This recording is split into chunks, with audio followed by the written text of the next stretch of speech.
çalar elaya, bak bak nefesim tükenir.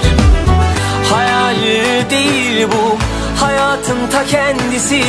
Aşkımız şimdiden aşkların efendisi.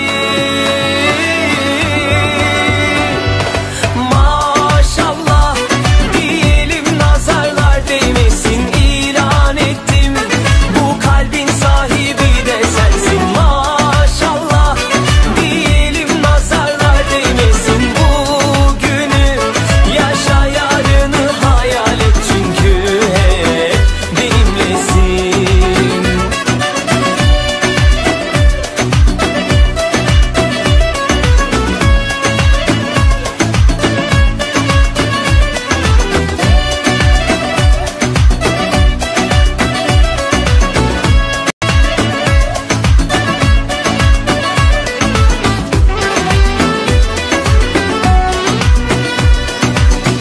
Ne kadar güzelsin, doyamam bakmalara. Sen benim her şeyimsin, sığdıramam sayfalara. Yaz yaz, kalemim tükenir.